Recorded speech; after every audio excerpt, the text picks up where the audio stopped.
না মানে তাহলে এনসিপি 71-এ মুক্তিযুদ্ধ মানে না, এবং এনসিপি যে 81 সালে আন্দোলন হয়েছে 90 পর্যন্ত, এটাও তারা মানে না। তারা শুধু তাদের টুকটুকু মানবে, কিন্তু তাদের টুকু মানতে গেলে তো বাংলাদেশের ইতিহাসটা, বাংলাদেশের অস্তিত্বটা, বাংলাদেশের সার্বভৌমত্বটা এটা তো আংশিক জানা হলো। শেখ হাসিনা ওয়াজেদ মুক্তিযুদ্ধকে নিয়ে পারিবারিকীকরণ করেছে, দলীয়করণ করেছে। এইটা বর্তমান তরুণ প্রজন্মের যেমন ক্ষোভ আছে, আমাদেরও তেমন ক্ষোভ আছে, কিন্তু তার অর্থ তো এই না যে মুক্তিযুদ্ধের প্যারালাল হচ্ছে 81 আন্দোলন আর জুলাই আগস্টের অভ্যুত্থান। এখানে ব্যাপার হচ্ছে কি, দলীয় অনুভূতিটা হচ্ছে এক জিনিস, আর চেয়ার হচ্ছে আলাদা জিনিস। ফরিদের যেমন দলীয় অনুভূতি আছে, ফরিদ বলল যে রাষ্ট্রপতিকে নামানোর জন্য ওনারা আন্দোলনে গেছিল, আর বললো যে বিএনপি সে আন্দোলনটা মানেনি, তাকে রাখার চেষ্টা করছে।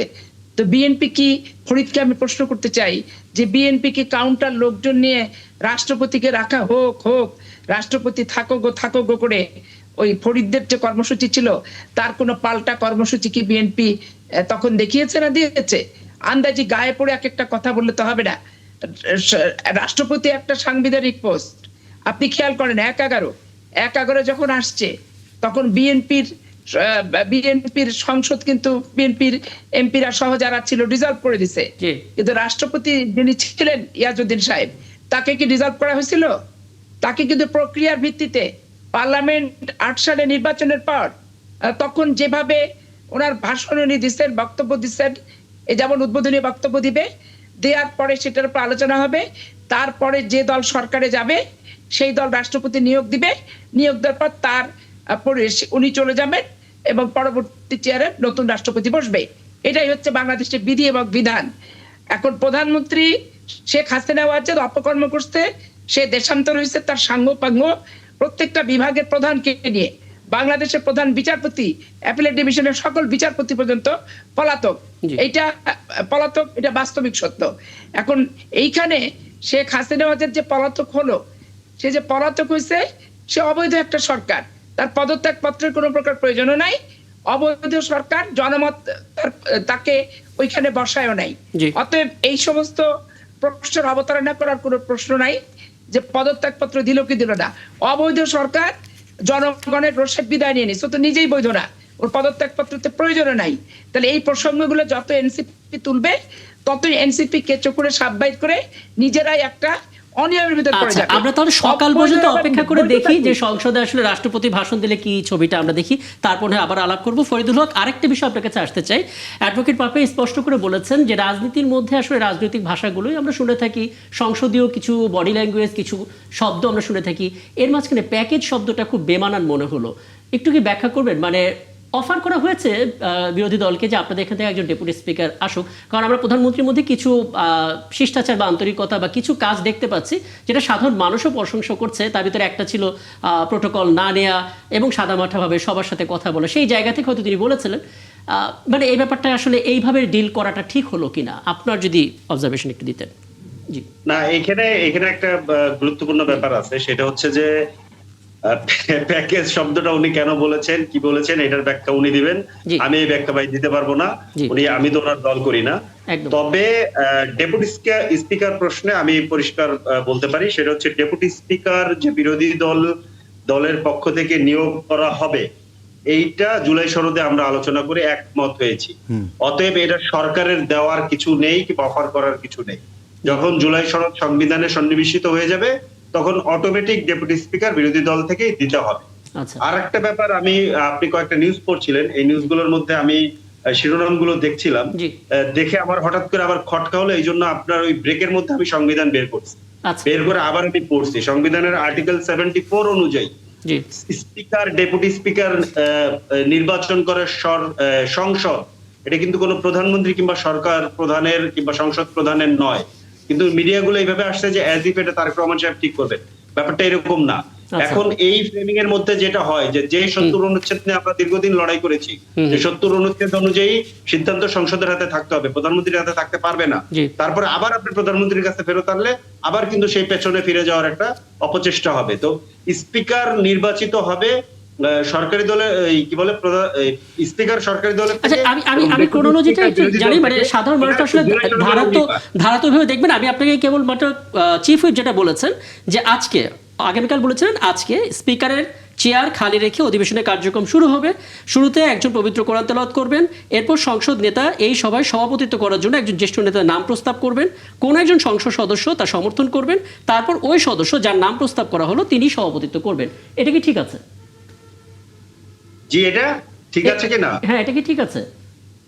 না, অবশ্যই। মানে আপনার স্পিকার যখন পালিয়ে যায় তখন তো আপনাকে কোনো না কোনোভাবে সংসদ কন্টিনিউ করতে হবে। সেই একই জায়গা থেকে রাষ্ট্রপতিও যদি চলে যেত বাংলাদেশের কিছুই আসে যেত না।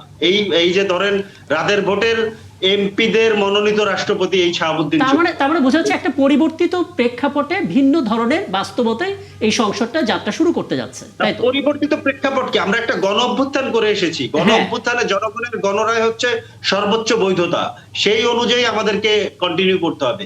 ওই পুরনো সংবিধান, পুরনো আইন, এটা যতটুকু গণ অভ্যুত্থানের সাথে সামঞ্জস্য ততটুকু ঠিক আছে, বাকিটুকু বাতিল।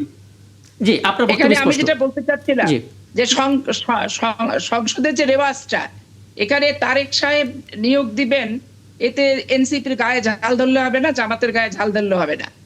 তারেক রহমান সাহেব একদিকে যেমন গণ প্রজাতন্ত্রী বাংলাদেশ সরকারের প্রধানমন্ত্রী, তিনি কিন্তু সংসদ নেতা। তো সংসদ নেতার যেগুলা কার্যপ্রণালী, যেগুলা কর্মকাণ্ড আছে, সেইটা তো উনি করবেন। তো পত্রিকা যদি নিউজ করে যে তারেক রহমান সাহেব সংসদে এটা নিয়োগ, স্পিকার নিয়োগ দিবেন, রাষ্ট্রপতি নিয়োগ দিবেন, তো সংসদ নেতা হিসেবে তো উনি দেবেনই। এটা নিয়ে গায়ে ঝাল ধরার আর ওই পত্রিকার বিপক্ষে কথা বলা, আর ওই সংবিধান তারেক রহমানকে বেশি বেশি ওই পত্রিকা তেল মারতেছে প্রধানমন্ত্রীকে, এগুলো ভাবার কোনো অবকাশ নাই। কারণ এটা সংবিধানের বিধিবদ্ধ বিধান, এই বিধান মানতেই হবে। এখানে আমি গায়ের জোরে রাস্তাঘাট দখল করে নিতে পারি, মব করতে পারি, অনেক তো অপছন্দ হলে তার বিরুদ্ধে গালিগালাজ করতে পারি, পাটোয়ারি যেমন করছে। কিন্তু সংবিধানে বিধিবিধান দিয়ে গালিগালাজ করতে হবে। অ্যাডভোকেট আশিফাসের পাপিয়া, কিন্তু অ্যাডভোকেট পাপিয়া এনসিপি কিন্তু আগে থেকে স্পষ্ট করেছে তারা এই সংবিধানটাই তো মানে না, এই সংবিধানটা তাদের কাছে তো অবৈধ। সংবিধান না মানে তাহলে এনসিপি ৭১ মুক্তিযুদ্ধ মানে না, এবং এনসিপি যে ৮১ সালে আন্দোলন হয়েছে ৯০ পর্যন্ত, এটাও তারা মানে না। তারা শুধু তাদের টুকটুকু মানবে, কিন্তু তাদের টুকু মানতে গেলে তো বাংলাদেশের ইতিহাসটা, বাংলাদেশের অস্তিত্বটা, বাংলাদেশের সার্বভৌমত্বটা, এটা তো আংশিক জানা হলো। শেখ হাসিনা ওয়াজেদ মুক্তিযুদ্ধকে নিয়ে পারিবারিকীকরণ করেছে, দলীয়করণ করেছে। এইটা বর্তমান তরুণ প্রজন্মের যেমন ক্ষোভ আছে, আমাদেরও তেমন ক্ষোভ আছে। কিন্তু তার অর্থ তো এই না যে মুক্তিযুদ্ধের প্যারালাল হচ্ছে যে ৮১ আন্দোলন আর জুলাই আগস্টের অভ্যুত্থান। আগে মুক্তিযুদ্ধকে প্রায়োরিটি দিতেই হবে। বাংলাদেশে যদি ভূখণ্ড না থাকে, স্বাধীনতা না থাকে, সার্বভৌমত্ব না থাকে, হ্যাঁ স্পষ্ট করে বলে আমি শুধুমাত্র জুলাই আগস্টের অভ্যুত্থান কি, হ্যাঁ আমি একটু শুধু সংবিধান মানে না, এই কথা আমরা বলি নাই, আপনারা আমাকে এটা ব্যাখ্যা দিতে হবে। ইন্টারনাল অভ্যুত্থান অনেক দেশের ভিতরে হয়, ইরানে আমি তাহলে একটু ফরিদুল হকের কাছে আসি। জি জি, অনেক দেশে হয়, নেপালে হচ্ছে, কিন্তু ইন্টারনাল অভ্যুত্থান ভিন্ন জিনিস। অ্যাডভোকেট পাপিয়া, আমি আপনার কাছে আসবো, আমি একটু ফরিদুল হকের বক্তব্যটা শুনি। জি ফরিদুল হক। ওই যে সংবিধান মানি না এই কথা যেটা বলছেন, এটা পুরোপুরি সত্য নয়। আমি পরিষ্কারভাবে বলছি, গণ অভ্যুত্থানের যতটুকু অংশ সংবিধানের সাথে সামঞ্জস্যপূর্ণ ততটুকু মানছি, যতটুকু সামঞ্জস্যপূর্ণ নয় ততটুকু মানছি না। গণ অভ্যুত্থান এই সংবিধান অনুযায়ী 18, 14, 24 সালের নির্বাচন তো বৈধ, ওটা তো আমরা মানি না। তার মানে ব্যাপারটা হচ্ছে যে সংবিধান মানা না মানার যে ব্যাপারটা, যেটা গণরায়ের প্রতিফলন যতটুকু সংবিধান আছে ততটুকু মানি, বাকিটা মানি না। আর আপার আর একটা জায়গাতে আপা আমার খুব শ্রদ্ধার মানুষ, কিন্তু আমি একটু ডিফার করে যাচ্ছি। ৭১ মুক্তিযুদ্ধ আর ৭২ সংবিধান এক জিনিস নয়। ৭১ মুক্তিযুদ্ধ জনগণের মুক্তিযুদ্ধ, কিন্তু ৭২ সালে শেখ মুজিবুর রহমান এই সংবিধান তৈরি করে জনগণের মুক্তিযুদ্ধকে ছিনতাই করছিলেন। এবং তারপরে গত ৫০ বছর ধরে এখানে আওয়ামী ফ্যাসিস্টরা কালচারাল ন্যারেটিভ নির্মাণ করছে যে ৭২ সংবিধান মানে মুক্তিযুদ্ধ। মোটেই না। ৭১ আমাদের স্বাধীনতার ঘোষণাপত্রে ছিল সাম্য, মানবিক মর্যাদা, সামাজিক ন্যায়, বিচার। ৭২ সংবিধানে কোথায় পান আপনি এই তিনটা শব্দ? শুধু এই একটা লাইনে বললাম। অতএব আমরা মোটেই মনে করি না যে মুক্তিযুদ্ধ আর ৭২ সংবিধান প্যারালাল। আমি নিশ্চয়ই এই আলাপে আবারও ফিরবো। জিয়াউল কবির সুমন, আপনি কোনো প্রশ্ন করবেন কিনা? আমার একটা বিষয় একটু ফরিদুল হক সাহেবের কাছে জানার, সেটি হচ্ছে গণভোটে আপনার 70% প্রায় মানুষ হায়ের পক্ষে ভোট দিয়েছে। জি। আবার ওইদিকে 2/3 উপর মানুষ বিএনপিকে সমর্থন করেছে।